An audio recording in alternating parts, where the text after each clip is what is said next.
Hey there, welcome to another episode of Smooth Stories. This is your host, Preston, and today we will be revisiting Mary Shelley's Frankenstein for the second part of the book, and we'll be getting into the real meat and potatoes with the first chapter.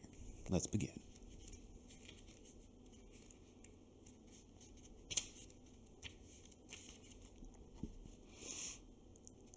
Chapter 1.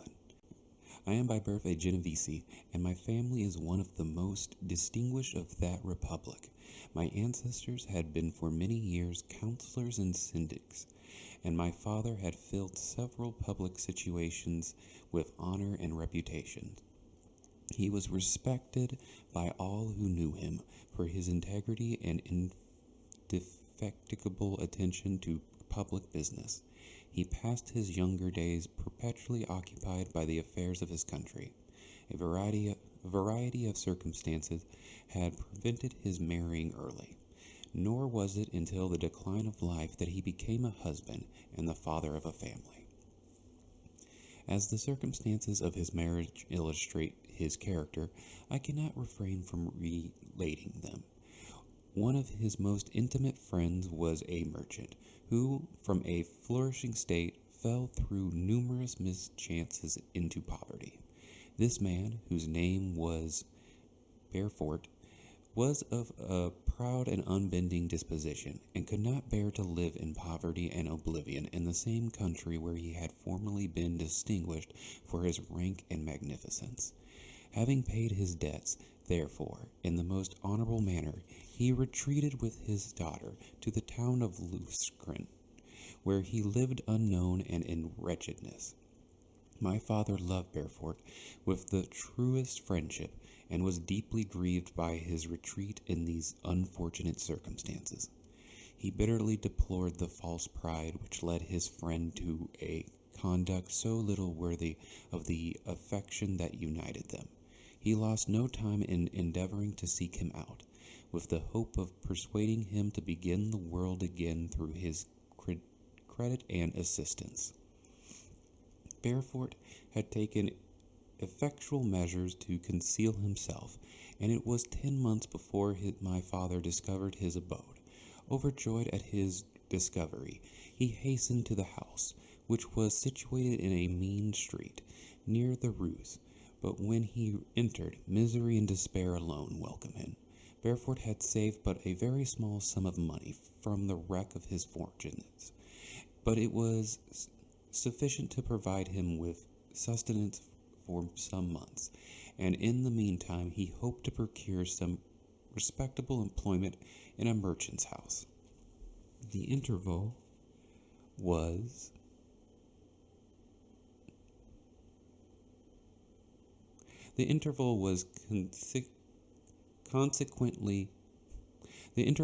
consequently spent in inaction. His grief only became more deep and rankling when he had leisure for reflection, and at length it took so fast hold of his mind that at the end of 3 months he lay on a bed of sickness, incapable of any exertion. His daughter attended him with the greatest tenderness, but she saw with despair that their little fund was rapidly decreasing, and that there was no other prospect of support. But Caroline Barefort possessed a mind of an uncommon mold, and her courage rose to support her in her adversity. She procured plain work, she plaited straw, and by various means contrived to earn a pittance scarcely sufficient to support life. Several months passed in this manner. Her father grew worse. Her time was more entirely occupied in attending him. Her means of subsistence decreased, and in the 10th month her father died in her arms, leaving her an orphan and a beggar. This last blow overcame her, and she knelt by Barefort's coffin, weeping bitterly when my father entered the chamber. He came like a protecting spirit to the poor girl, who committed herself to his care, and after the interment of his friend, he conducted her to Geneva, and placed her under the protection of a relation. 2 years after this event, Caroline became his wife. There was a considerable difference between the ages of my parents, but this circumstance seemed to unite them only closer in bonds of devoted affection. There was a sense of justice in my father's upright mind, which rendered it necessary that he should approve highly to love strongly. Perhaps during former years he had suffered from the late discovered unworthiness of one beloved, and so was disposed to set a greater value on tried worth. There was a show of gratitude and worship in his attachment to my mother, differing wholly from the doting fondness of age, for it was inspired by reverence for her virtues, and as a desire to be the means of, in some degree, recompensing her for the sorrow she had endured, but which gave inexorable grace to his behavior to her. Everything was made to yield to her wishes and her convenience. He strove to shelter her, as a fair exotic is sheltered by the gardener, from every rougher wind, and to surround her with all that could tend to excite pleasurable emotion in her soft and benevolent mind. Her health, and even the tranquillity of her hitherto constant spirit, had been shaken by what she had gone through. During the 2 years that had elapsed previous to their marriage, my father had gradually relinquished all his public functions, and immediately after their union they sought the pleasant climate of Italy, and the change of scene and interest attended on a tour through the land of wonders, as a restorative for her weakened frame. From Italy they visited Germany and France. I, their eldest child, was born in Naples, and as an infant accompanied them in their rambles. I remained for several years their only child. Much as they were attached to each other, they seemed to draw inexorable stores of affection from a very mine of love to bestow them upon me. My mother's tender caresses and my father's smile of benevolent pleasure while regarding me are my first recollections. I was their plaything by heaven, whom to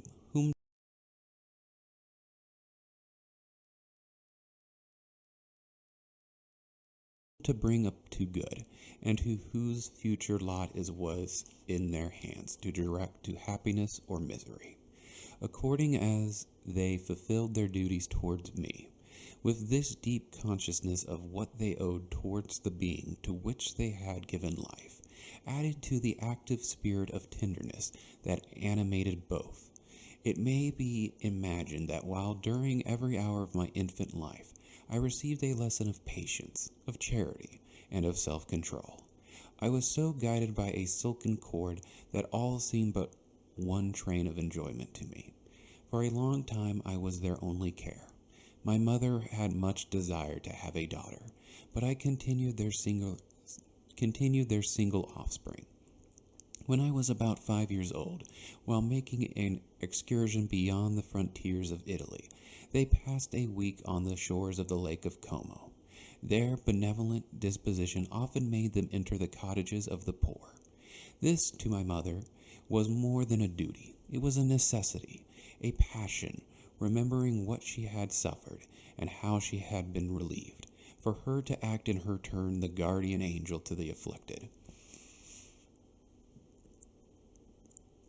During one of their walks, a pork caught in the foldings of a veil attracted their notice as being singularly disconsolate, while the number of half-clothed children gathered about it spoke of penury in its worst shape. One day when my father had gone by himself to Milan, my mother, accompanied by me, visited this abode. She found a peasant and his wife, hard-working, bent down by care and labor, distributing a scanty meal to 5 hungry babes. Among these was one which attracted my mother far above all the rest. She appeared of different stock. The 4 others were dark-eyed, hardy little vagrants. This child was thin and very fair. Her hair was the brightest living gold, and, despite the poverty of her clothing, seemed to set a crown of distinction on her head. Her brow was clear and ample, her blue eyes cloudless, and her lips and the molding of her face so expressive of sensibility and sweetness that none could behold her without looking on her as of a distinct species, a being heaven sent, and bearing a celestial stamp in all her features. The peasant woman, perceiving that my mother fixed eyes of wonder and admiration on this lovely girl, eagerly communicated her history. She was not her child, but the daughter of a Milanese nobleman. Her mother was a German, and had died on giving her birth. The infant had been placed with these good people to nurse. They were better off then. They had not been long married, and their eldest child was just born. The father of their charge was one of those Italians nursed in the memory of the antique glory of Italy, one among the sciure fermenti who exerted himself to obtain the liberty of his country. He became the victim of its weakness. Whether he had died or still lingered in the dungeons of Austria was not known. His property was confiscated, his child became an orphan and a beggar. She continued with her foster parents and bloomed in their rude abode, fairer than a garden rose among dark-leaved brambles.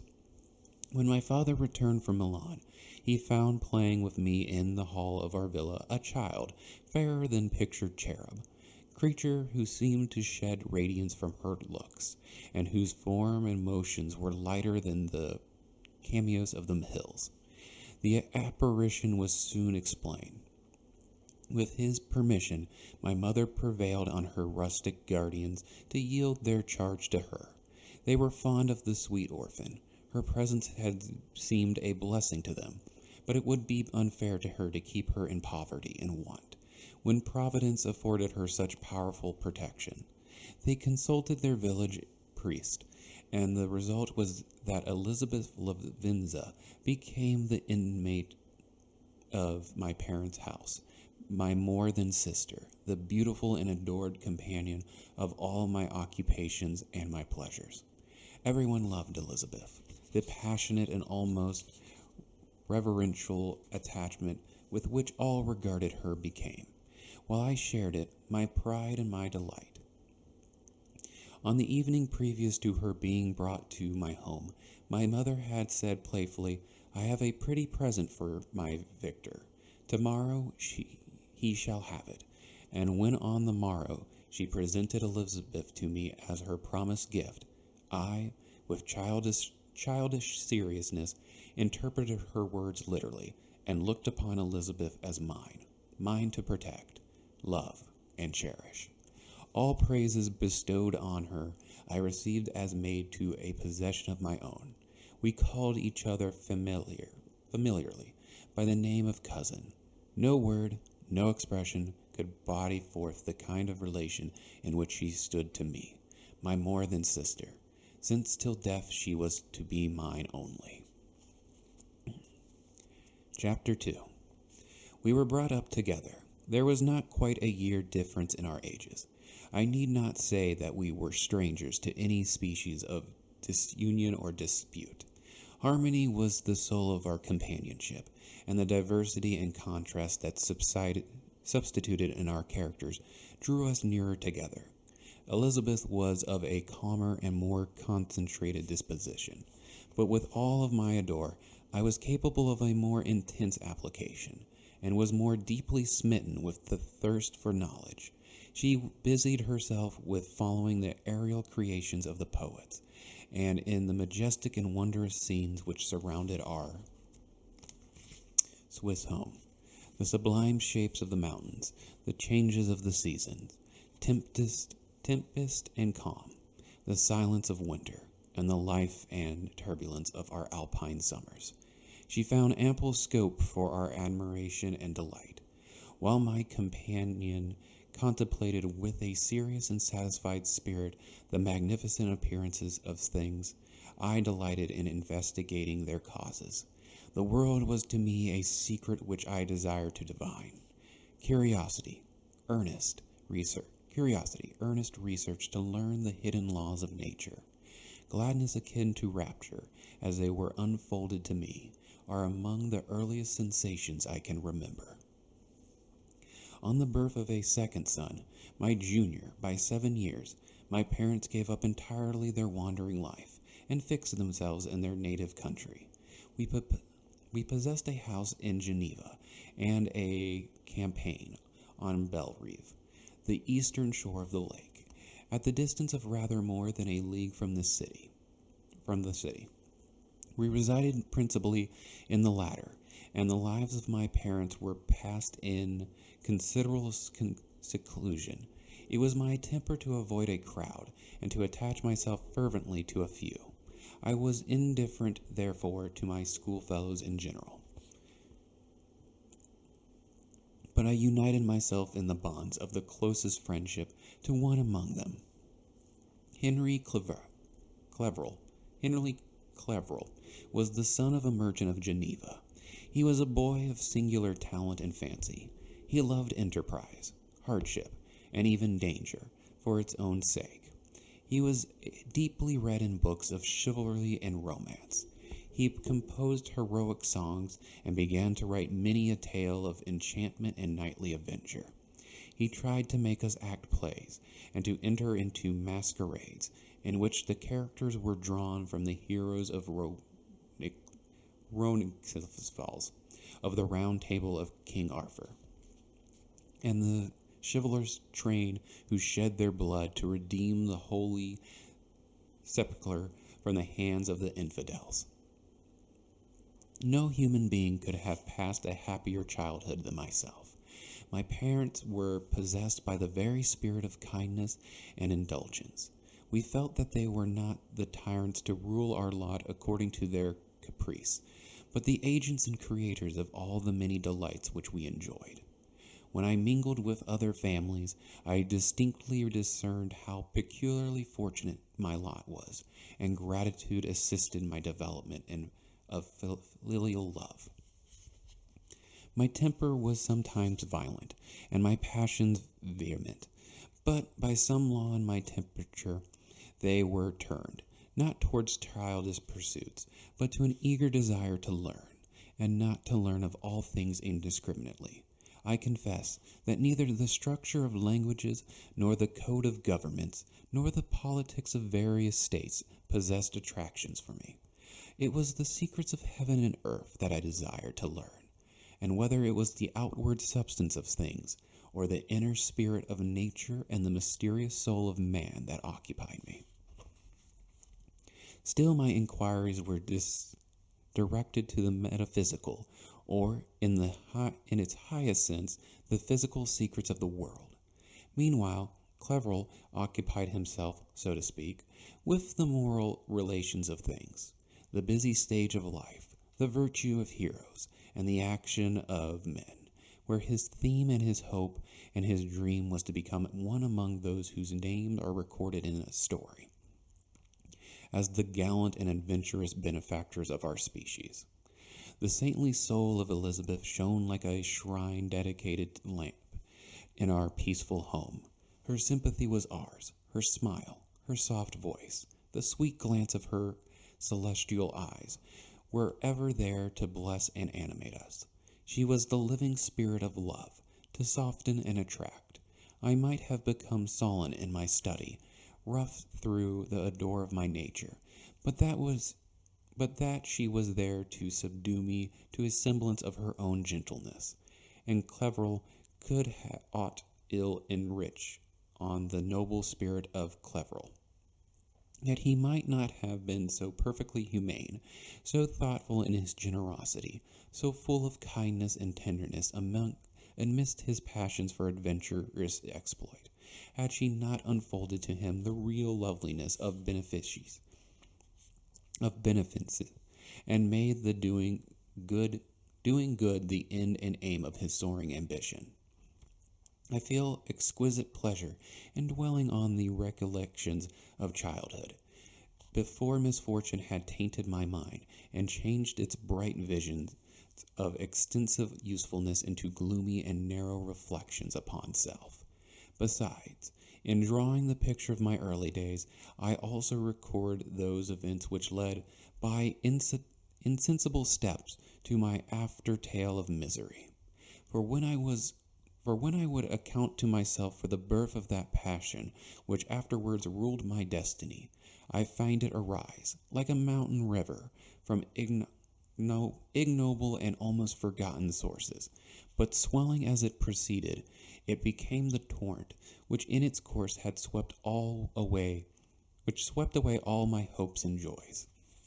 Natural philosophy is the genius that has regulated my fate. I desire, therefore, in this narration to state those facts which led to my predilection for that science. When I was 13 years of age, we all went on a party of pleasure to the baths near Thonon. The inclemency of the weather obliged us to remain a day confined to the inn. In this house I chanced to find volumes of works of Cornelius Agrippa. I opened it with apathy. The theory which he attempts to demonstrate, and the wonderful facts which he relates, soon changed this feeling into enthusiasm. A new light seemed to dawn upon my mind, and bounding with joy, I communicated my discovery to my father. My father looked carelessly at the title page of my book and said, "Ah, Cornelius Agrippa. My dear Victor, do not waste your time upon this. It is sad trash." If instead of this remark my father had taken the pains to explain to me that the principles of Agrippa had been entirely exploded, and that a modern system of science had been introduced, which possessed much greater powers than the ancient, because the powers of the latter were chimerical, while those of the former were real and practical. Under such circumstances, I should certainly have thrown Agrippa aside, and have contented my imagination, warmed as it was, by returning with greater ardor to my former studies. It is even possible that the train of my ideas would never have received the fatal impulse that led to my ruin. But the cursory glance my father had taken of my volume by no means assured me that he was acquainted with its contents, and I continued to read with great avidity.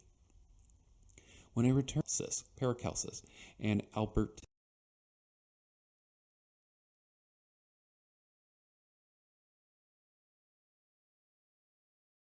Magnus, I read and studied the wild fancies of these writers with delight. They appeared to me treasures known to few besides myself. I have described myself as always having been imbued with a fervent longing to penetrate the secrets of nature. In spite of the intense labor and wonderful discoveries of modern philosophers, I always came from my studies discontented and unsatisfied. Sir Isaac Newton is said to have avowed that he felt like a child picking up shells beside the great and unexplored ocean of truth. Those of his success in each branch of natural philosophy with whom I acquainted appeared even to my boy's apprehensions as Tyrus engaged in the same pursuit. The untaught peasant beheld the elements around him, and was acquainted with their practical uses. The most learned philosopher knew little more.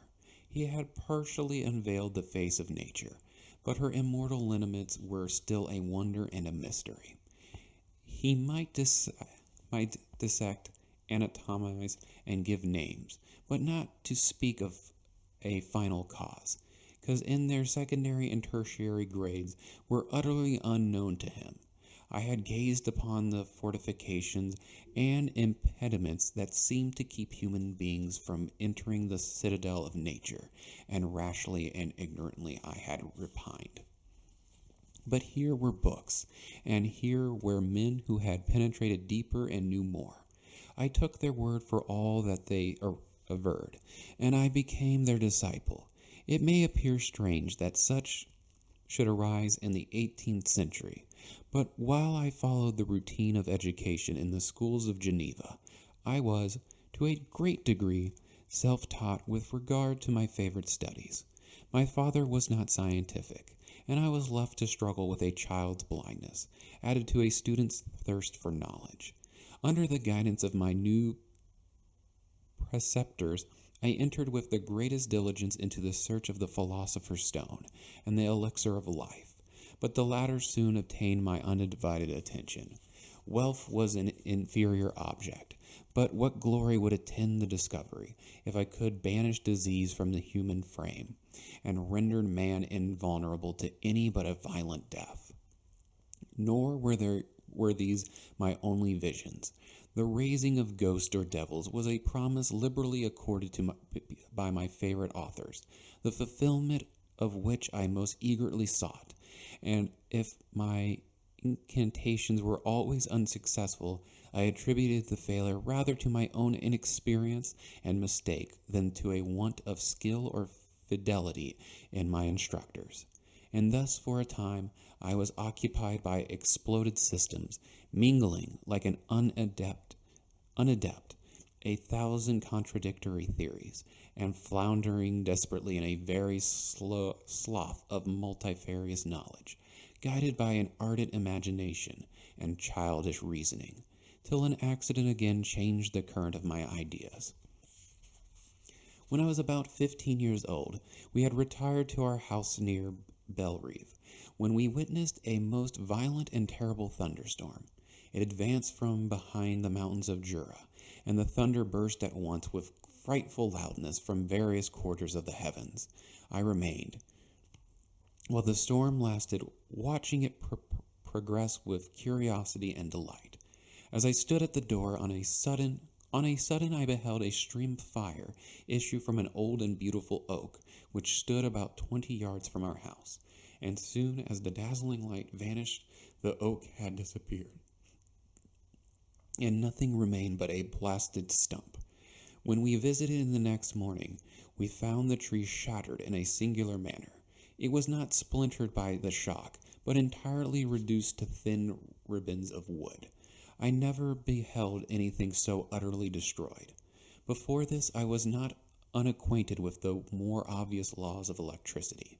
On this occasion, a man of great research in natural philosophy was with us, and excited by this catastrophe, he entered on the explanation of a theory which he had formed on the subject of electricity and galvanism, which was at once new and astonishing to me. All that he said threw greatly into the shade Cornelius Agrippa, Albertus Magnus, and Paracelsus, the lords of my imagination. But by some fatality, the overthrow of these men disinclined me to pursue my accustomed studies. It seemed to me as if nothing would or could ever be known. All that had so long engaged my attention suddenly grew despicable. By one of those caprices of the mind which we are perhaps most subject to in early youth, I at once gave up my former occupations, set down natural history and all its progeny as a deformed and abortive creation, and entered the greatest disdain for a would-be science, which could never even step within the threshold of real knowledge. In this mood of mind, I betook myself to the mathematics and the branches of study appertaining to that science, as being built upon secure foundations, and so worthy of my consideration. Thus, strangely, are our souls constructed, and by such slight ligaments are we bound to prosperity or ruin. When I look back, it seems to me as if this almost miraculous change of inclination and will was the immediate suggestion of my guardian angel of my life, the last effort made by the spirit of preservation to avert the storm that was even the hanging in the stars and ready to envelop me.